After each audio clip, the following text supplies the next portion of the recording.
untuk berubah, baru kemudian bikin visi ke depan. Ini pernah direncanakan oleh suami istri di masa lalu, dituliskan di dalam kitab yang sangat populer. Persoalannya, begitu ibunya mengandung, istrinya mengandung, lahir anaknya usia 2 tahun, maaf, mereka punya rencana. Anak ini insya Allah kita akan didik jadi lebih baik, keluarga kita lebih baik, anak ini akan jadi ulama. Qadarullah usia 2 tahun, ayahnya meninggal. Ini kisah nyata. Ibunya ingat, saya tetap pertahankan untuk berubah, jadi lebih baik. Walaupun ayah tidak ada, saya single parent. Saya rawat anak ini sebaik-baiknya. Usia 4 tahun, anak ini, maaf ya, terkena penyakit buta permanen. Hijrah tidak akan sepi dengan ujian. Suami meninggal, single parent, anaknya kemudian buta permanen. Apa yang dilakukan oleh ibunya? Ibunya tetap berpedoman, Allah pasti akan berikan yang terbaik. Anak ini kemudian terus didoakan, bangkit di malam hari, perbanyak kemudian tingkatkan ibadah. Ingat ya rumus ini, orang tua yang rajin ibadah maka boleh jadi kebaikannya akan diturunkan pada anaknya. Ibunya yang berdoa, anaknya yang mendapatkan bagiannya. Matanya buta tapi diganti oleh Allah dengan ingatan yang luar biasa. Kalau Anda bacakan satu kalimat, satu baris ini, satu lembar buku dibacakan oleh Anda satu halaman, maka seketika dia akan ingat seketika tanpa diulang, dengan titik, dengan komanya. Anak ini kemudian dibawa ke sekolah Al-Quran, dimasukkan talaki ke syekh di sana.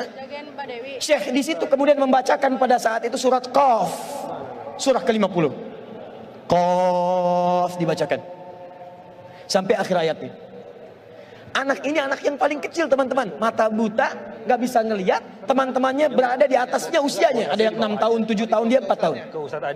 Begitu selesai membacakan, kata syekhnya, lihat kalimatnya, man hafidha ala zahri qalbi, siapa yang hafal apa yang tadi saya bacakan, hafalan di dalam kepalanya, bukan di luar kepala. Hafal di luar kepala masih belum hafal. Kata syekhnya, hafal di dalam kepalanya. Tiba-tiba saat semuanya diam menyimpan tangannya begini, anak yang buta tadi mengangkat tangannya mengatakan, hafidtu ala zahri qalbi, saya sudah hafal. Syekhnya penasaran, kata syekhnya, bagaimana?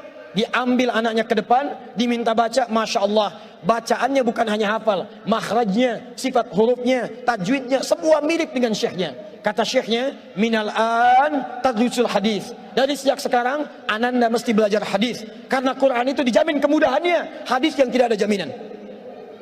Anak ini secara singkat, tinggal 1 menit, pulang ke rumahnya, diantar oleh asisten rumah tangga ibu tadi. Begitu nyampe di rumahnya, wajahnya gembira, mengatakan pada ibunya, Ummi, ibu, tadi saya dipuji oleh saya begini, ada kejadian begini, saya seperti ini. Kata anak ini, minal an uridul hadis, ma, sekarang saya pengen belajar hadis. Kata ibunya, ya bunayya iktafi bil Quran, anakku sayang, kamu punya keterbatasan, supaya kamu nggak capek sekarang Quran dulu, baru setelah itu hadis. Kata anaknya, lah, dia percaya pada gurunya, dia percaya pada keyakinannya, dia katakan, ma, saya pengen belajar hadis. Dia tinggalkan ibunya sambil meraba jalan begini ke kamarnya.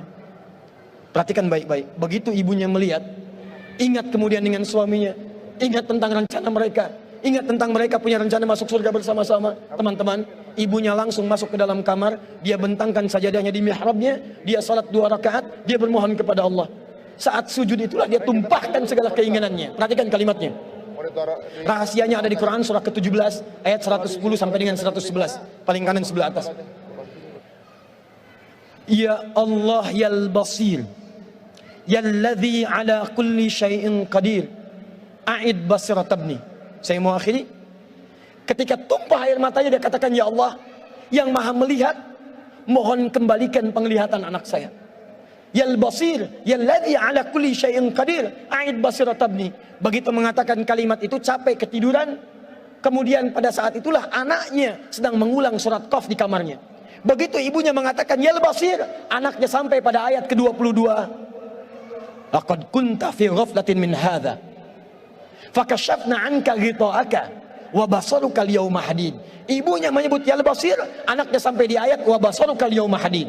Dulu pandanganmu tertutup, sekarang kami akan buka, kamu akan melihat setelah ini dengan setajam-tajamnya. Ayat ini sebetulnya kemuliaan akhirat, tapi diturunkan mendapatkan kemuliaan dunia. Tiba-tiba setelah baca ayat ini, ibunya berdoa, bersamaan kalimatnya, tiba-tiba terbuka pandangannya.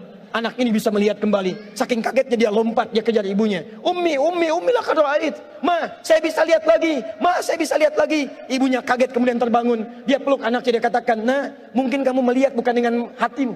Kamu melihat bukan dengan matamu. Rubbama ra'aita biqalbik, laisa bi'ainik." Mungkin bukan matamu tapi hatimu. Waktu habis. Kisah belum selesai. Tinggal 1 menit. Boleh 1 menit? Lihat sini. Kata anaknya, "Mah, saya melihat dengan mata saya. Ini mama pakai baju ini.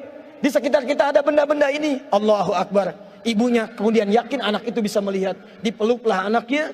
Keduanya kemudian menangis. Dan ibunya sejak saat itu yakin bahwa anak ini punya kemuliaan besar di masa depan. Maka disekolahkanlah kemudian tempat-tempat terbaik. Belajar hadis terbaik. Diingat segalanya. Cepat luar biasa. Anak ini kemudian dikenal dengan luar biasa di masa depan. Nama anak ini adalah Muhammad. Bapaknya yang meninggal namanya Ismail.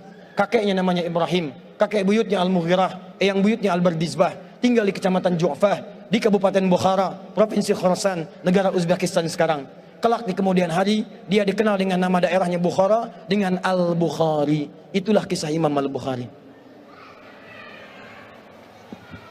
2 orang suami istri. Yang bersiap merubah hidupnya. Diturunkan pada anaknya. Dan kemuliaan itu diraih. Saya yakin. Kalau Anda berhijrah malam ini, boleh jadi yang hafal Quran, mungkin anaknya, mungkin cucunya, mungkin turunan-turunan Anda. Tapi ketahuilah, ketika Anda punya peran di dalamnya, maka surga akan disiapkan untuk semua Anda satu keluarga besar. Saya mohon izin pada panitia, saya ingin persaudarakan Anda semua, supaya datang Anda bukan cuma sekedar datang. Siap bersaudara insya Allah? Siap berbagi insya Allah? Siap bersinergi insya Allah? Muhajirin? Muhajirin? Ikuti saya, berdiri semua, berdiri.